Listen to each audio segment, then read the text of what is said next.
that. And let's kind of get into the last aspect of this matchup, Ryan. Notre Dame scoring offense against the North Carolina scoring defense. I did not think it was possible for Notre Dame's offense, which ranks 115th in the nation in scoring and 114th in total yards and 104th in yards per play, to actually go into a game with better numbers than the opponent. And that's how bad North Carolina's defense is. This is ridiculous. Like, it is ridiculous. And the crazy thing is, this number right here completely – it's like when they're getting in the red zone, they're scoring, but it's this number right here is a big problem. It's a big problem. They are not a big play offense, and they are not an offense that's been able to move the chains. And look, and they've been missing on some normal third down situations too, Ryan. Like, they've been in some third and longs, but like Notre Dame's been getting in like 3rd and 4s, 3rd and 5s, and it's not converting. And then, of course, they get into the third ones and third penalties, get stupid penalties. Exactly. Yep. So it's not like they're just getting dominated on 1st and 2nd down. They stink on 3rd down. The interesting thing for me, Ryan, and this is where I kind of, I guess, have some hope for this offense that it can kind of get right, is that this has been a strength for Notre Dame in the past under Tommy Rees. They've actually had some pretty good 3rd down offenses in the past. And it's like last year they were 46, but they got much better as the year went on. But in 2010, his first year, they were 7th in 3rd down offense. And, you just kind of, if you could just get somewhat kind of close to being that team again, then I think this team has a chance to be successful against this North Carolina defense, because you got to be able to move the chains, because the more first downs you convert, obviously, the more plays you run, the greater opportunity there is that you can make a big play. And that's going to be the big key. You have to move the chains and then create big play opportunities. If you can do that, then I think they'll be successful. And look, North Carolina has had a tough time stopping teams on 3rd down. They haven't been a big turnover force team, and their red zone defense has been pretty bad. So all the markers are there for this Notre Dame team to be able to go out and have success. And when you look at North Carolina, Ryan, and you look at their kind of their production this year, it's not like they had a bad game that got them to this point. A&M went 2 of 3 in the red zone for touchdowns. App State went 3 of 3 in the red zone for touchdowns. Georgia State went 1 of 1 in the red zone for touchdowns. So, all 3 of their opponents have done it. And you look at their 3rd down defense, they gave up 50% to App State, 38.5% to Florida A&M. They did a better job on 3rd down against Georgia State, but Georgia State's not very good on offense. But they at least improved in Game 3, right? And that's going to be the interesting part, is they did get better in Game 3 against Georgia State in that regard. They had some other issues against Georgia State that weren't necessarily all on the defense, but their defense also had some issues in that game as well. Georgia State's last touchdown drive was 10 plays, 98 yards. You know what I mean? But it's going to be interesting to kind of see how this plays out, Ryan. It is. But you got to hit some big plays in this game. Yeah. Well, I'm glad that you picked out the 3rd down offensive performance from Notre Dame so far, because that was actually one of the first things that I noticed on the graphic, honestly, when you kind of were just starting to talk. And it's so funny, Brian, like when you think about just the struggles they've had, you start thinking about, Notre Dame getting stuffed on 3rd and 4th and 1 against Marshall. You start thinking about the false start penalties, and it's just been ugly, man. Like, it is. Like, I talk to myself sometimes when I watch football games, and my wife makes fun of me, but like usually on like 3rd downs when Notre Dame needs a big 3rd down, or the team that I'm rooting for, I'll just say, like, just get the conversion and breathe, right? Like, get the conversion and breathe, because it's a high stress situation at that point, right? 3rd downs are very high stress, and it's been a killer to my psyche and the Notre Dame psyche so far this year. The fact that they have been just so bad on 3rd down, right? And again, this is one thing has to break here, right? Either North Carolina is going to come out of this game and say, like, defensively, we feel a ton better about what we have been over the first 3 games. This is where it's going to go better for us. Or you're going to look at Notre Dame and you're going to say, oh, this is the get-right game. This could be a get-right game for both of these units on this board. The question is, who's it going to be? But it's going to be a big tell, again, how explosive Notre Dame could be against this team. I need to see some big plays. It needs to happen.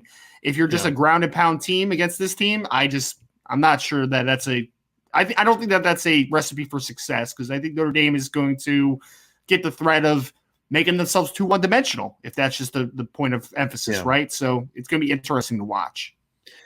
And I think you don't this like Carolina is barbecue?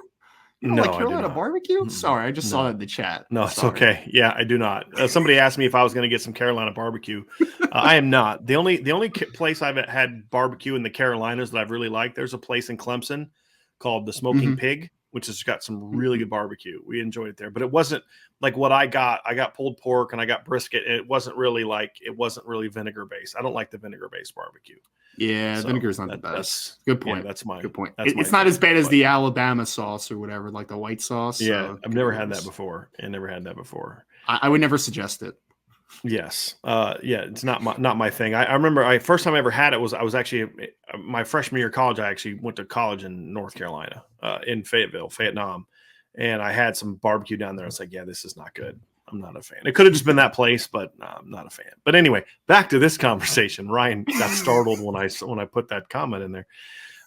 This is where I think Notre Dame not having Avery Davis has hurt the most, because Avery Davis was kind of Tommy Rees's third down security blanket. You know what I mean? Like, he would design stuff that he would always like have a plan, a Mayer / Avery Davis third down plan.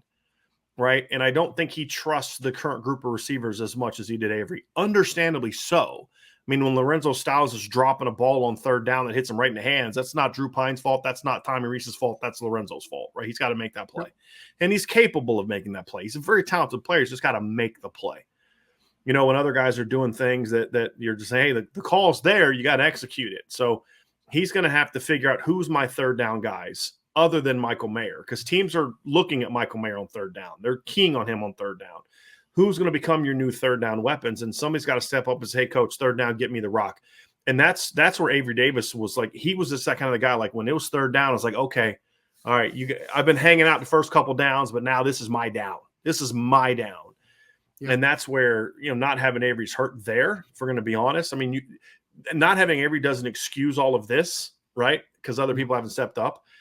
But that's the one scenario where it has hurt and nobody else has stepped up. But you've got to find some other weapons. You've got to find some other options on third down, because you can't keep doing that. They're not good enough at the skill positions, in my opinion, to win the rest of their games if they're anywhere close to that. Because the only way you can win the games left on your schedule, the next 9 games, with a third down offense that bad, is if you're just ripping off 50-yard plus touchdown after 50-plus yard touchdown. That's it. Yep. And there aren't many teams good enough to do that. There just aren't.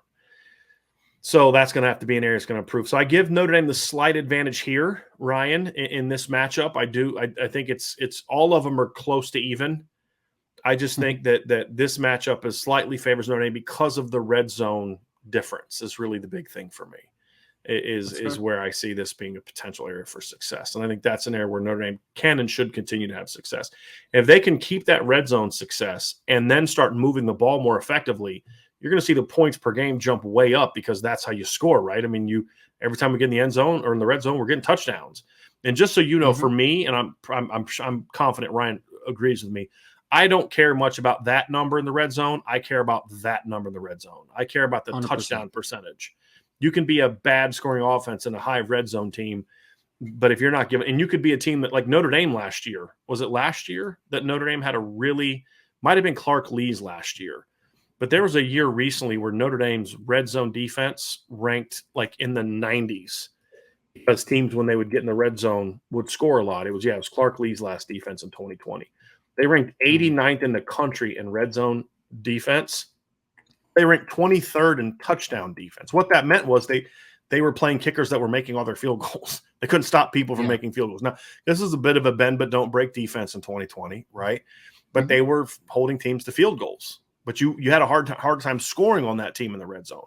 I'd much rather have that than a team who, like North Carolina,